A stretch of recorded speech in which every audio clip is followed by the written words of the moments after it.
So ರಾಷ್ಟ್ರ ರಾಜಕಾರಣದಲ್ಲಿ ಭೂಕಂಪನ ಆಗುವಂತಹ ಎಲ್ಲ ಲಕ್ಷಣಗಳು ಕಾಣಿಸ್ತಾ ಇದೆ. ಹಾಗಾದ್ರೆ 2029 ಲೋಕಸಭಾ ಚುನಾವಣೆಯಲ್ಲಿ ಮೋದಿ ಸಾಮ್ರಾಜ್ಯ ಪತನವಾಗುತ್ತಾ? ನರೇಂದ್ರ ಮೋದಿ ಅವರ ವಿರುದ್ಧ ನಿಂತಿರುವಂತಹ ಕಾಂಗ್ರೆಸ್ಗೆ ಮಮತಾ ಬ್ಯಾನರ್ಜಿ, ಜಗನ್ಮೋಹನ್ ರೆಡ್ಡಿ, ಕ್ಯಾಪ್ಟನ್ ಅಮರಿಂದರ್ ಸಿಂಗ್ ಅವರ ಎಂಟ್ರಿಯಿಂದ ಮತ್ತಷ್ಟು ಬಲ ಬರುತ್ತಾ? ಮಾತನಾಡ್ತಾ ಹೋಗೋಣ. ಅದಕ್ಕೂ ಮುನ್ನ ನೀವಿನ್ನು ನಮ್ಮ ಚಾನಲನ್ನು ಸಬ್ಸ್ಕ್ರೈಬ್ ಮಾಡಿಲ್ಲ ಅಂದರೆ ದಯವಿಟ್ಟು ಈ ಕೂಡಲೇ ಸಬ್ಸ್ಕ್ರೈಬ್ ಮಾಡಿ. For business and personal promotions please contact 9686376663. West ಬೆಂಗಾಲ್ನ ಇತ್ತೀಚಿನ ರಿಸಲ್ಟ್ ದೇಶದ ಚಿತ್ರಣವನ್ನ ಬದಲಿಸುವಂತಹ ಲಕ್ಷಣ ಕಾಣಿಸ್ತಾ ಇದೆ. ಸ್ವತಂತ್ರದ ನಂತರ ವೆಸ್ಟ್ ಬೆಂಗಾಲಲ್ಲಿ ಭಾರತೀಯ ಜನತಾ ಪಾರ್ಟಿ ಮೊದಲ ಬಾರಿಗೆ ಅಧಿಕಾರಕ್ಕೆ ಬಂದಿದೆ. 2011ರಲ್ಲಿ ಇದೇ ವೆಸ್ಟ್ ಬೆಂಗಾಲಲ್ಲಿ ದೀದಿ ಇತಿಹಾಸವನ್ನ ನಿರ್ಮಾಣ ಮಾಡಿದ್ರು. ಬರೋಬ್ಬರಿ 15 ವರ್ಷಗಳ ಕಾಲ ವೆಸ್ಟ್ ಬೆಂಗಾಲನ್ನ ಆಳದಂತ ಎಡಪಕ್ಷಗಳನ್ನ ಎಡೆಮುರಿ ಕಟ್ಟಿ ದೀದಿ ಅಧಿಕಾರಕ್ಕೆ ಬಂದು ದೊಡ್ಡ ಇತಿಹಾಸವನ್ನ ನಿರ್ಮಾಣ ಮಾಡಿದ್ರು. ಸ್ವತಃ RSS ನಿಂದಲೇ ದುರ್ಗೆ ಅಂತ ಕರೆಸಿಕೊಂಡಂತಹ ಮಮತಾ ಬ್ಯಾನರ್ಜಿ ಇವತ್ತು ಕಂಪ್ಲೀಟ್ ಆಗಿ ಸೈಡ್ಲೈನ್ ಆಗಿದ್ದಾರೆ.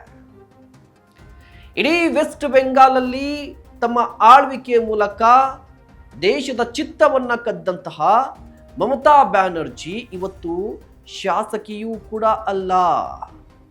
ದ್ರೌಪದಿಯ ಛಲ, ಕುಂತಿಯ ಹಠ, ಗಾಂಧಾರಿಯ ಕಾಠಿನ್ಯತೆ ನಾವು ಮಮತಾ ಬ್ಯಾನರ್ಜಿಯಲ್ಲಿ ನೋಡ್ತಾ ಇದ್ವಿ. ಆದರೆ ಈಗ ಮಮತಾ ಬ್ಯಾನರ್ಜಿ ಅವರ ಅಸ್ತಿತ್ವ ಅಲುಗಾಡುತ್ತಾ ಇದೆ. ಸ್ವತಃ ಮಮತಾ ಬ್ಯಾನರ್ಜಿ ಅವರ ಹೆಸರಲ್ಲಿ ರಾಜಕೀಯಕ್ಕೆ ಬಂದವರೇ ಇವತ್ತು ಮಮತಾ ಬ್ಯಾನರ್ಜಿ ಅವರ ವಿರುದ್ಧ ನಿಂತಿದ್ದಾರೆ. ವೆಸ್ಟ್ ಬೆಂಗಾಲಲ್ಲಿ ಗೆದ್ದಂತಹ 80 ಶಾಸಕರು TMCಯಿಂದ ಮಮತಾ ಬ್ಯಾನರ್ಜಿ ಅವರ ವಿರುದ್ಧ ನಿಂತಿದ್ದಾರೆ. ಅದೇ ಸಂದರ್ಭದಲ್ಲಿ ಲೋಕಸಭೆ ಎಂಪಿಗಳು ಕೂಡ 28 ಎಂಪಿಗಳ ಪೈಕಿ ಬರೋಬ್ಬರಿ 20 ಎಂಪಿಗಳು ಈಗ NDAಗೆ ಅರ್ಥಾತ್ BJPಗೆ ಸಪೋರ್ಟಿವ್ ಆಗಿ ನಿಂತಿದ್ದಾರೆ. ಸೊ ರಾಜಕೀಯವಾಗಿ ಮಮತಾ ಬ್ಯಾನರ್ಜಿ ಅವರ ಸ್ಥಿತಿ ಸರಿಯಿಲ್ಲ. ಅವರ ಅಸ್ತಿತ್ವದ ಪ್ರಶ್ನೆ ಎದುರಾಗಿದೆ. ಮಮತಾ ಬ್ಯಾನರ್ಜಿ ಅಂತ ಹೇಳಿದ್ರೆ ರೆಬಲ್ ಲೇಡಿ.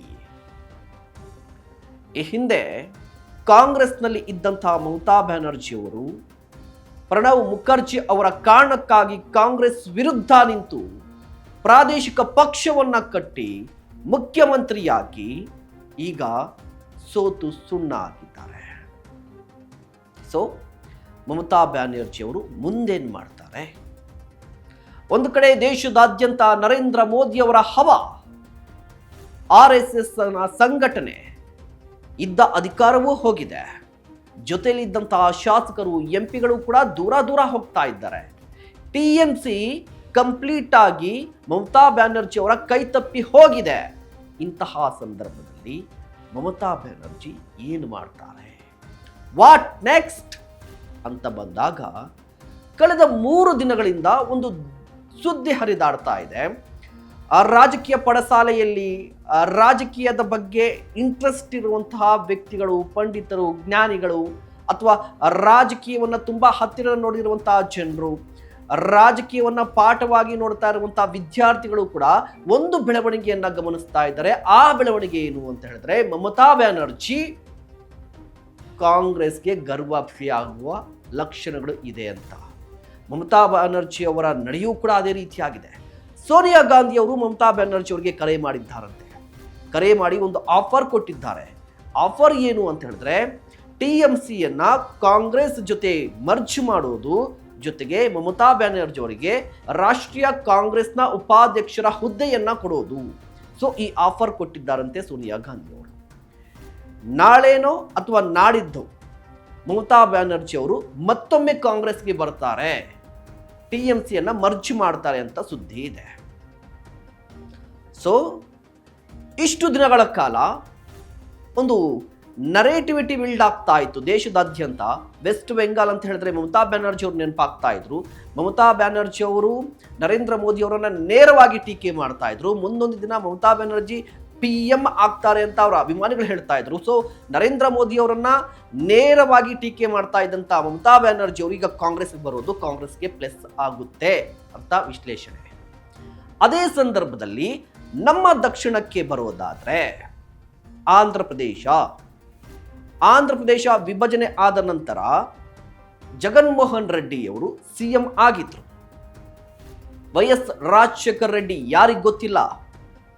ಸೌತ್ ಇಂಡಿಯಾದ ಪಾಲಿಟಿಕ್ಸ್ ಅನ್ನ ತುಂಬಾ ಹತ್ತಿರದಿಂದ ನೋಡಿದಂತ ಎಲ್ಲರಿಗೂ ಕೂಡ ಗೊತ್ತಿದೆ YS ರಾಜಶೇಖರ್ ರೆಡ್ಡಿ ಅಂದ್ರೆ ಏನು ಅಂತ ಹೇಳಿ. ಕಾಂಗ್ರೆಸ್ ಅನ್ನ ಕಟ್ಟಿ ಬೆಳೆಸಿ ಕಾಂಗ್ರೆಸ್ ಅನ್ನ ಮತ್ತೆ ಅಧಿಕಾರಕ್ಕೆ ತಂದು CM ಆಗಿ ಹೆಲಿಕಾಪ್ಟರ್ ಪತನದಲ್ಲಿ ನಿಧನರಾಗ್ತಾರೆ ರಾಜಶೇಖರ್ ರೆಡ್ಡಿ ಈಗಲೂ ಕೂಡ ಒಬ್ಬ ಮಾಸ್ ಲೀಡರ್ ಆಗಿ ಇದ್ದವರು. ಅವ್ರಿಗೆ ಈಗಲೂ ಕೂಡ ಸಾಕಷ್ಟು ಅಭಿಮಾನಿಗಳಿದ್ದಾರೆ. ಜಗನ್ಮೋಹನ್ ರೆಡ್ಡಿ ಅವರು ಅದನ್ನ ಆ ಸಿಂಪತಿಯನ್ನ ಎನ್ಕ್ಯಾಶ್ ಮಾಡಿಕೊಂಡ್ರು ಅಂತ ಹೇಳ್ಬೋದು. ಈ ಹಿಂದೆ ಜಗನ್ಮೋಹನ್ ರೆಡ್ಡಿ ಕಾಂಗ್ರೆಸ್ನಲ್ಲಿದ್ದರು. ಅವರ ತಂದೆಯವರ ಕಾರಣಕ್ಕಾಗಿ ಅದಾದ ನಂತರ YSR ಕಾಂಗ್ರೆಸ್ ಪಕ್ಷವನ್ನ ಕಟ್ಟಿದ್ರು. ಪ್ರಾದೇಶಿಕ ಪಕ್ಷ ಅಧಿಕಾರಕ್ಕೆ ಬಂತು. ಈಗ ಧೂಳಿಪಟ ಆಗಿದೆ. ಕೇವಲ 11 ಕ್ಷೇತ್ರದಲ್ಲಿ ಮಾತ್ರ ಗೆದ್ದಿರುವಂಥದ್ದು YSR. ಸೊ YSR ಪಾರ್ಟಿಯ ಜಗನ್ಮೋಹನ್ ರೆಡ್ಡಿ ಅವ್ರಿಗೂ ಕೂಡ ಅಸ್ತಿತ್ವದ ಪ್ರಶ್ನೆ ಇದೆ. ಜೊತೆಗೆ ಸಿದ್ಧಾಂತವನ್ನ ನೋಡೋದಾದ್ರೆ ಸದ್ಯ ಆಂಧ್ರ ಪ್ರದೇಶದಲ್ಲಿ 2 ರೀತಿಯ ಸಿದ್ಧಾಂತ ಕಾಣಿಸ್ತಾ ಇದೆ. ಒಂದು NDA ಮೈತ್ರಿಕೂಟ, ತೆಲುಗುದೇಶಂ ಪಾರ್ಟಿ, ಜನಸೇನಾ ಪಾರ್ಟಿ, ಪವನ್ ಕಲ್ಯಾಣ್ ಮತ್ತು ಚಂದ್ರಬಾಬು ನಾಯ್ಡು BJP. ಸೊ ಇದು ಕಂಪ್ಲೀಟ್ ಆಗಿ ಹಿಂದುತ್ವವನ್ನ ಟಾರ್ಗೆಟ್ ಮಾಡ್ತಾ ಇದ್ರೆ ಒಂದು ಸ್ಪೇಸ್ ಖಾಲಿಯಾಗಿದೆ. ಆ ಸ್ಪೇಸ್ ಏನು ಅಂತ ಹೇಳಿದ್ರೆ ಈ ಕಾಂಗ್ರೆಸ್ ಸಿದ್ಧಾಂತ ಅಂದ್ರೆ ಜಾತ್ಯತೀತತೆ ಅನ್ನೋದನ್ನ. ಸೊ ಈ ಸ್ಪೇಸ್ ಅನ್ನ ಫಿಲ್ ಮಾಡುವಂತಹ ವ್ಯಕ್ತಿ ಯಾರಿದ್ದಾರೆ? ಈಗ ಜಗನ್ಮೋಹನ್ ರೆಡ್ಡಿ ಇದ್ದಾರೆ. ಬಟ್ ಜಗನ್ಮೋಹನ್ ರೆಡ್ಡಿಗೆ ಈಗ ರಾಜಕೀಯವಾಗಿ ಬಲ ಇಲ್ಲ. ಅವರನ್ನ ಬೆಂಬಲಿಸುವಂತಹ ಜನಸಂಖ್ಯೆ ಇದೆ, ಬೆಂಬಲಿಗರಿದ್ದಾರೆ. ಬಟ್ ರಾಜಕೀಯ ಬಲ ಇಲ್ಲ ಅಂತ ಹೇಳ್ಬೋದು. ಕಾರಣ ಏನಂದ್ರೆ ಕಳೆದ ಚುನಾವಣೆಯಲ್ಲಿ ಸೋತಿರುವಂಥದ್ದು. ಸೊ ಜಗನ್ಮೋಹನ್ ರೆಡ್ಡಿ ಅವರು ಕೂಡ ಮತ್ತೊಮ್ಮೆ ಕಾಂಗ್ರೆಸ್ ಬರುವಂತಹ ಸಾಧ್ಯತೆಗಳು ಜಾಸ್ತಿ ಇದೆಯಂತೆ. ಕಾರಣ ಶರ್ಮಿಳಾ ರೆಡ್ಡಿ ಅಂದ್ರೆ ಜಗನ್ಮೋಹನ್ ರೆಡ್ಡಿ ಅವರ ಸಹೋದರಿ ಕಾಂಗ್ರೆಸ್ನಲ್ಲಿ ಅಧ್ಯಕ್ಷರಾಗಿದ್ದಾರೆ. ಸೊ ಅವರ ಮುಖೇನ ಮತ್ತೆ ಕಾಂಗ್ರೆಸ್ಗೆ ಜಗನ್ಮೋಹನ್ ರೆಡ್ಡಿ ಅವರನ್ನ ಕರೆದುಕೊಂಡು ಬಂದು ಮತ್ತಷ್ಟು ಅಂದ್ರೆ ಕಾಂಗ್ರೆಸ್ ಅನ್ನ ಮತ್ತಷ್ಟು ಬಲಪಡಿಸುವಂತಹ ಸಾಧ್ಯತೆಗಳು ಇದೆಯಂತೆ ಆಂಧ್ರ ಪ್ರದೇಶದಲ್ಲಿ. ಇಫ್ ಇನ್ ಕೇಸ್ ಏನಾದರೂ ಇದು ನಿಜಾನೇ ಆದ್ರೆ ಆಂಧ್ರ ಪ್ರದೇಶದಲ್ಲಿ ದೊಡ್ಡ ಆನೆ ಬಲ ಕಾಂಗ್ರೆಸ್ಗೆ ಸಿಕ್ಕಂತಾಗುತ್ತೆ. ಸೊ ಈ ಸಾಧ್ಯತೆಗಳನ್ನು ಕೂಡ ತಳ್ಳಿ ಹಾಕಂಗಿಲ್ಲ.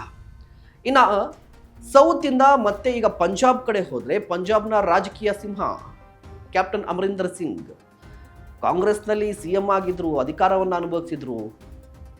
ಅದಾದ ನಂತರ ಅವರನ್ನ ಕೆಳಗಿಳಿಸಲಾಯಿತು. BJPಗೆ ಹೋದ್ರು.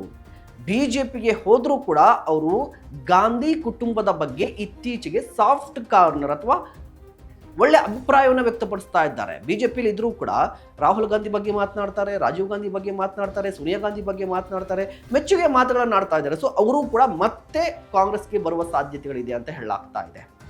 ಸೊ ಒಂದು ಕಡೆ ಸೌತ್ ಜಗನ್ಮೋಹನ್ ರೆಡ್ಡಿ, ಅದೇ ರೀತಿಯಾಗಿ ವೆಸ್ಟ್ ಬೆಂಗಾಲ್, ಮತ್ತೊಂದು ಕಡೆ ಪಂಜಾಬ್. ಈ ಮೂವರು ನಾಯಕರು ಕಾಂಗ್ರೆಸ್ ಅನ್ನ ಸೇರ್ಪಡೆ ಆಗ್ತಾ ಇದ್ದಾರೆ ಅಥವಾ ಕಾಂಗ್ರೆಸ್ ಅನ್ನ ಸೇರ್ತಾ ಇದ್ದಾರೆ. ಆ ಪಕ್ಷಗಳನ್ನ ಒಂದು YSR ಪಾರ್ಟಿಯನ್ನ ಕಾಂಗ್ರೆಸ್ಗೆ ಮರ್ಚ್ ಮಾಡೋದು, TMC ಅನ್ನ ಕಾಂಗ್ರೆಸ್ಗೆ ಮರ್ಚ್ ಮಾಡೋದು, ಅಮರಿಂದರ್ ಸಿಂಗ್ ಮತ್ತೆ ಕಾಂಗ್ರೆಸ್ಗೆ ಬರೋದು.